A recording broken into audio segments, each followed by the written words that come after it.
Welcome to another week in our garden. It's Sunday today. I do believe the temperature is hovering around 30 degrees down here. Very hot, but there's two little jobs I want to get done today. One is to get the beans off this mesh so I can get all this packed away ready for next year. I won't be saving the bean seed.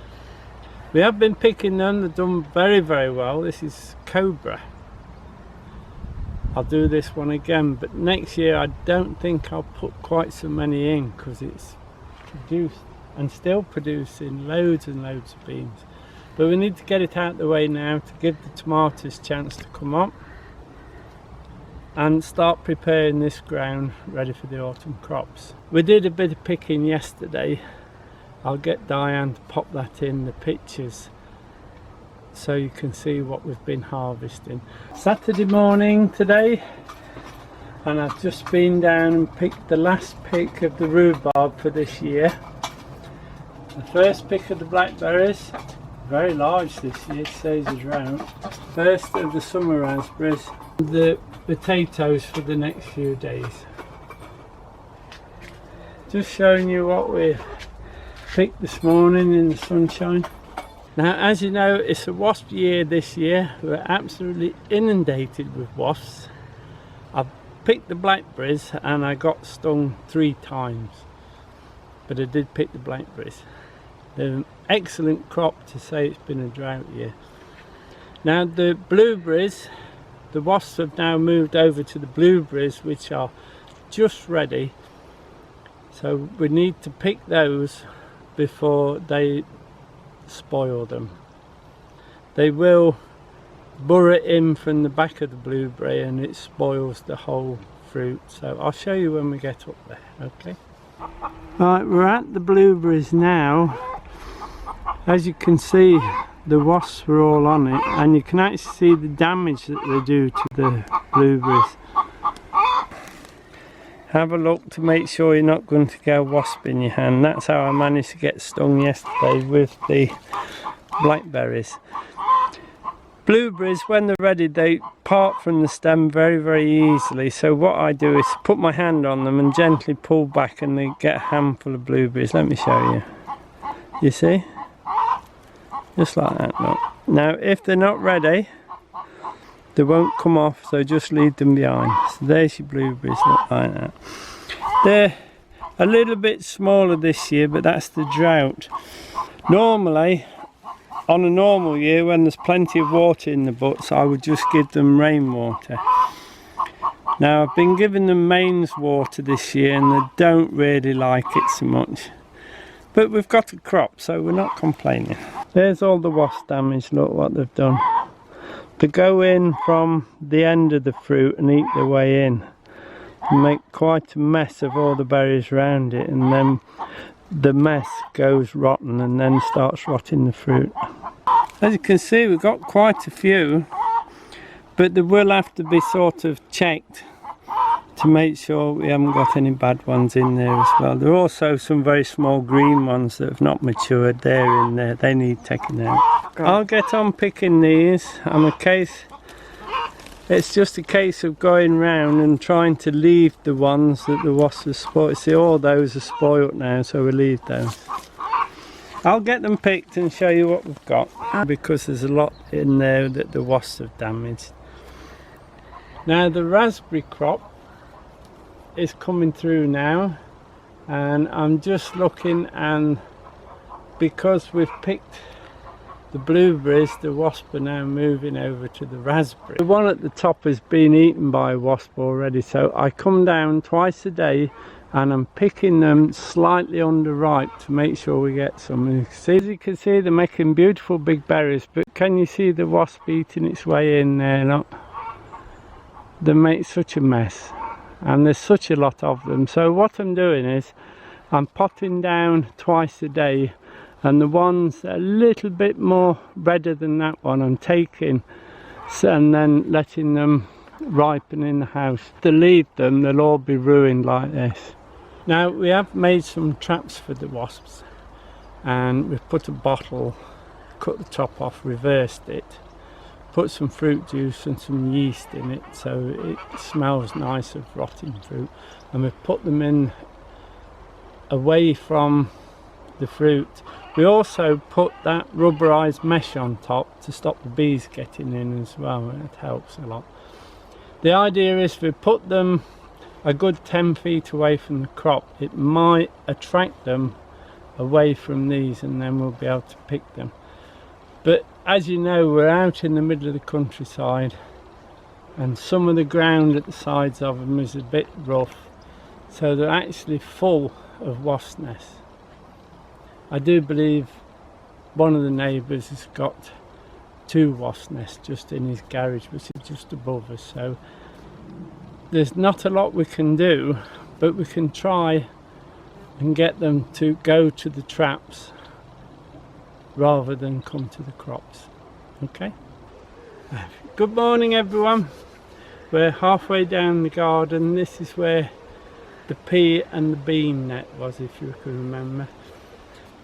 Now it's still a lovely day. There's 1 or 2 clouds about. We have a temperature of 29 degrees and we're just getting a little bit of wind, which is very refreshing. Now you all know that the weekend is forecast for rainstorms, so everybody be ready with your water buckets. Let's get some rain stowed away. Now I've removed the beans and peas, as you can see. It's given the tomatoes, remember these are the ones we planted very late, to see if we could do it. They're looking very well. They've got good tomatoes on them. I shall stop them on their 5th truss, and that'll be it. So it'll be about here and we'll stop them. The peppers this side, now the beans are away from here. They're coming on lovely. I've actually harvested 3 of the peppers this morning. I'll show you those when we're up at the shed in a moment. First thing we want to do this week is to look at the leaf bin, because it will require turning. Now down the garden just above the potato patch. Now to make room for Diane's melons, the tomatoes that were going in that space I've had to put down here. Now as you can see, they're doing rather well. There's a lot of fruit on these tomatoes. The only downside of the tomatoes being out here is that as soon as they start to colour up a little, I have to pick them and take them up and ripen them up at the house, because if I leave them just one day, the blackbird and the thrushes are all attacking them and pecking them.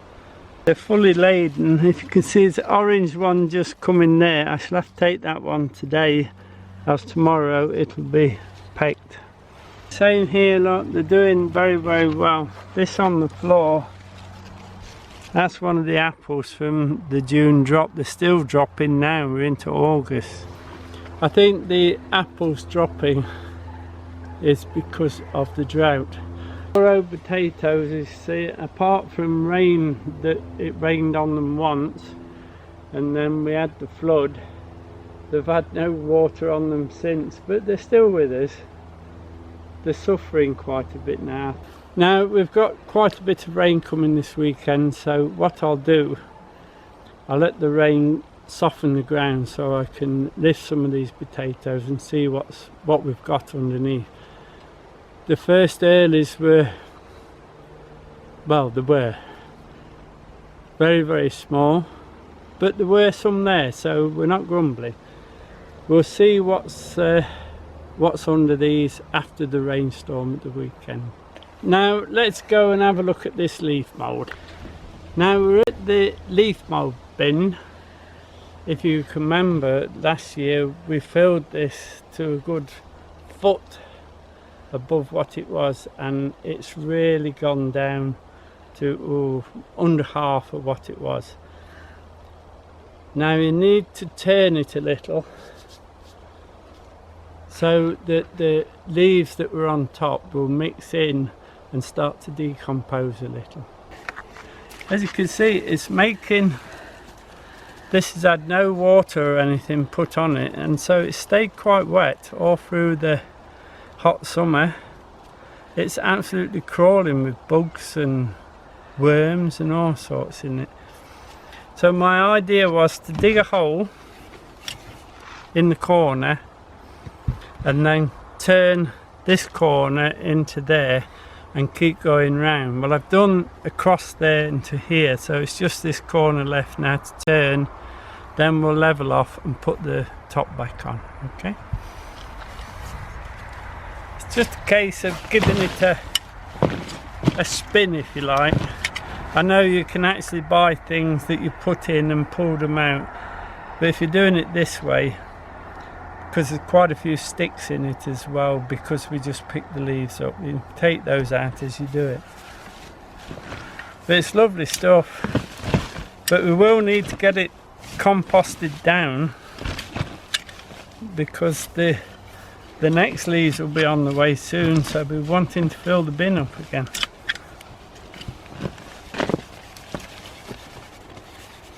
It soon comes down, that. Just keep throwing it about. Sticks, lots of sticks in it. I'll just put that there, I'll tidy that up in a bit. Another piece here, not. And we'll just keep going.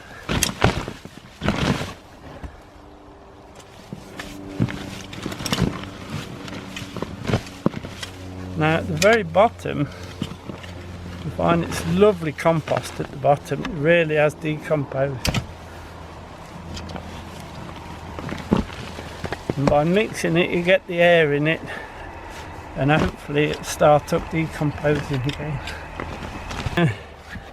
That's how it is at the top, look. It's decomposing, but it's not so far on as I'd like this time of year. If you think that the stuff from the very bottom is nearly finished, look. This would be lovely to mix with the compost next year.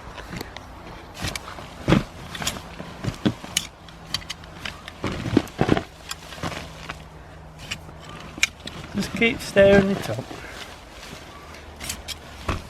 And we're just coming to the end now. Then we'll just level off.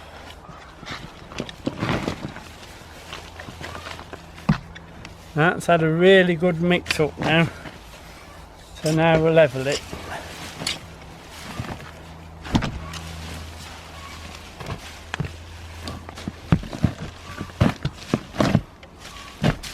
It also smells ripe. It doesn't smell sour or anything like that. It smells just as it wants to be. So I'm very pleased with this bin. It's going to be a good one. That's about it now. Look, I'm just levelling off. Good leaf mould, that. Just take that stick away. Leaf mould is the best compost you can make for your garden. It really is good stuff. Right, so I'll put the covers back on now, just to keep it from drying out too much at the top. Very pleased with that. What I do now is I just pop a couple of bags around it just to stop the corners from drying.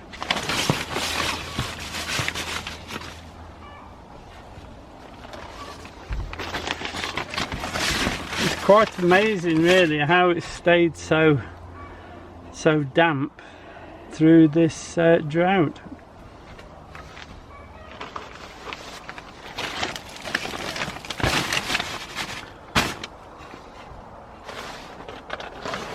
One more.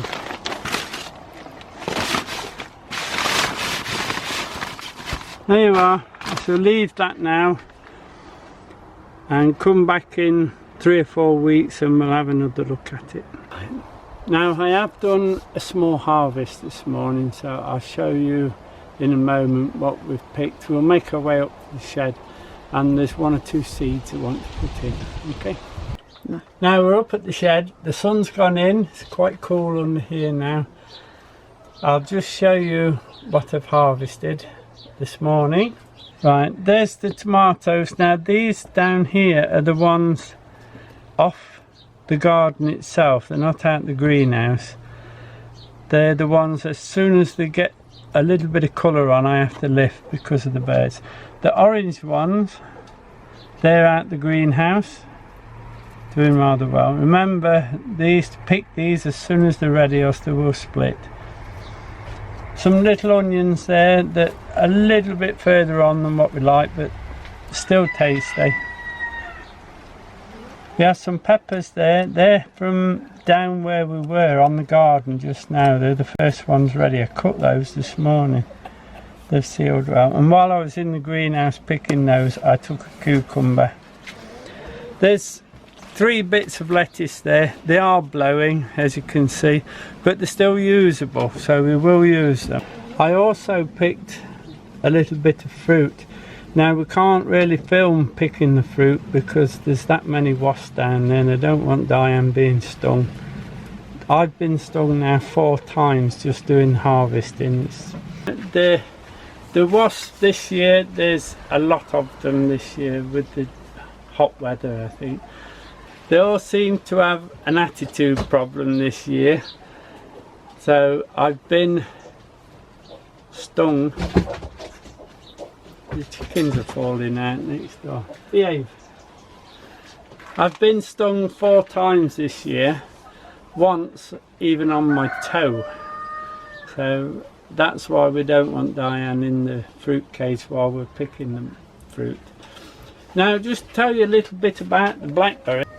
These blackberries are off a bush that actually just appeared in the garden. I didn't buy this blackberry bush, it suddenly just appeared. And I said to Diane, well, we'll see how it goes, and if it's just a normal blackberry, I'll grub it out and we'll put something else there. Now it is thornless, and it is huge berries on it, and it's very early. So I don't know what it is, it just appeared, but it's doing rather well. We did actually buy one as well that is still green, and yet this one is in full harvest now, so we'll make a fuss of that next year and see what we can get off it. The other thing I want to do today is I want to put some seed in. Now I am going to set some more pansies and some more lettuce, but first of all, this is the first set of the pansies. We've got 6 trays like this, what I've set already and pricked out. These are the pastel ones. They'll go in starting to the pots and troughs around the front. I've also grown the silver cinerea from seed. If you're growing this, it's best to put a little clump of seed into the cell and then pot them up, so there's multiple plants in them. I've also, I don't know if you can see, but I've also stopped them as well, so it's given them multi-heads as well, because we really need that silver foliage against the pansies in the autumn when we do the pots and troughs. The pansies that we're going to put in are these, the Cheap and Cheerful. I'm going to plant them into these liners. They're just 9 centimetre square pots. Now when you're planting pansies, there'll not be that many in them, so we'll do 1 to each. This one is actually the giant Swiss. They are quite fine, but not, remember, you won't get a full, not everyone's going to grow, so you can put them in quite thick. Quite thick, not. Then we'll put the label in.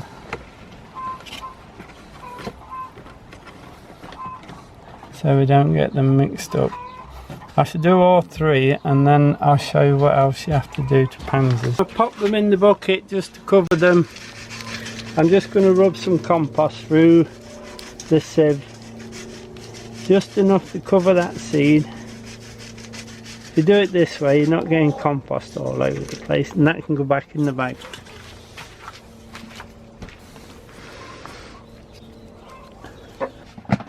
And the compost that I set the seed in was quite wet,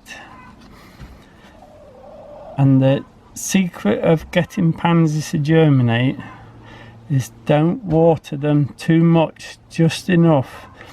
If anything, try and water from the bottom, but then again that might be too much. A little bit of misting on top just to keep the top damp is enough. I'm just going to set in these 2 pots a little bit of Lollo Rosso and a few little gems, maybe 10, 12, that's all we really need. Now the black seed, there you are, not a little bit more for the ones that's, there you are, there's plenty there. You need to set that about every 2 weeks throughout the season. You'll have more than enough lettuce. That's the little gem. And then just drop them onto the compost. Remember, don't rub your fingers together because you damage the seed, okay? And then then we'll put the label in, and then we'll cover these the same way as we covered those pansies. There's very little Lollo Rosso left in the packets. We put the label in. Now I'll put the compost on. There you are then. I've watered the lettuce in well, but I've not watered the pansies in. The compost was plenty wet, so I should just leave those. And remember, if you're growing pansies, don't overwater them or they'll just rot. The next thing we're going to do for the autumn, or Christmas if you like, we're going to set some potatoes so we can lift some fresh potatoes to have over the Christmas period. These, as you can see, are Jamson. Now these are sprutting a little. The potatoes, if you want to set them to be harvested just before or at Christmas, don't really need to be sprutted. We've actually bought these in especially for planting for the autumn. Now these have been chilled over the summer and they're ready for planting towards the end of the month. So I'll show you putting these in towards the end of the month, and hopefully we'll have some potatoes then for Christmas. Right, now that will be it for today. Hello everyone, Friday morning, very overcast. It's cold, temperatures about 15-16 degrees. We are definitely going to get some rain out of this, so we'll press on as quickly as we can to get these plants in. We've got actually putting the onions in. If you remember, we set them, put them on the table. I've prepared the ground, so we'll put them in, and then I'll show you how I prepared the ground for planting. Here's the onions, they're the guardsmen, the white ones if you like, and these are the blood red, Dutch blood red. These are a little bit weaker plants, but they was all set together. I'll just pop them in. When you're putting them in, try and put them in at the same depth that they've grown at in the tray, and there'll be no problem. Yeah, that looked nice, that. Just push them round. Soil's very wet, the stone. There you go, look. Not too firm for onions, because the land will dry out quite quick and they'll seal up. I'll just do this side. Just nicely in, look. I'm using the knife to plant with. There you go.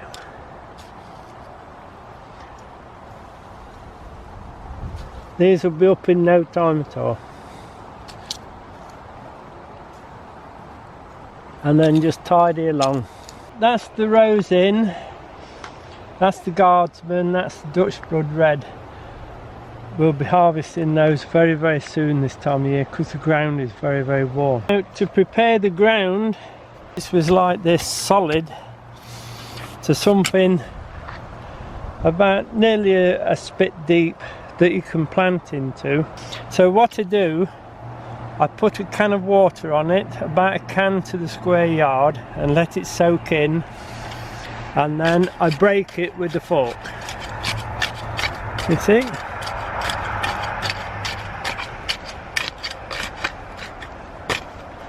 If I come off where I've not wet it, it's solid. And then I use the back of the fork just to break the lumps up a bit. They will break because they're wet. Obviously if they're not breaking, put some more water on it and leave it another half an hour or so. Right, so we've got that nice and pliable now, look. So what I do now, I put some bloodfish and bone on it and just sprinkle that on top like that. Plenty there. And then what I do is I put a little bit of lime on just to sweeten it. Now it's just beginning to rain, so I think we're going to have to call it a day. And then I just turn that in with the back of the fork. You see? And just to put it into the surface. Now all the waste compost that we get in the pots and everything we're not using, or when we've used it, instead of putting it on the compost heap, I always keep it separate and I always mix it with the soil and it replenishes it. So just put this on.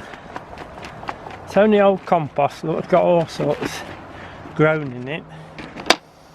And then I get the fork, just spread it about, and then we mix it in together with the hoe. Hoe it one way like that, keep hoeing,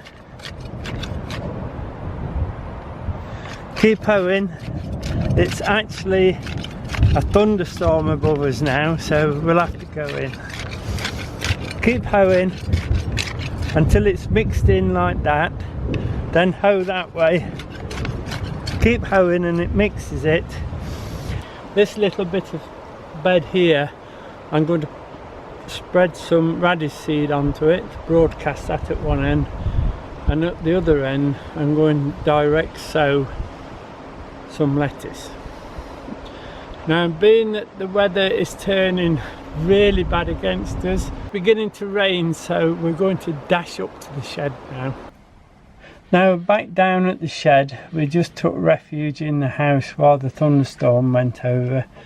It dropped about a good ½ inch of rain for us. We're very grateful to that.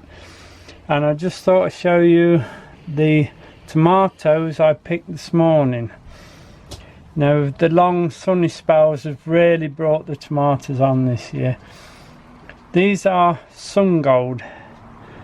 Remember when you're picking sun gold to get them early or as soon as they're ripe, because if you leave them to overripe they will split. I'm trying to find one that's split. There, you see, they will split. That one will go to the chickens. And always a few courgettes. There's quite a few tomatoes there for Diane to sort out. I think some of them will be frozen away for the winter. Now it's turning out a beautiful evening. There's a little light breeze and the sun shining. Really is a nice evening. But that'll be it for this week. So many thanks for those people who have subscribed. We do appreciate it. Thank you for watching, and hopefully we'll see you next week. Bye now.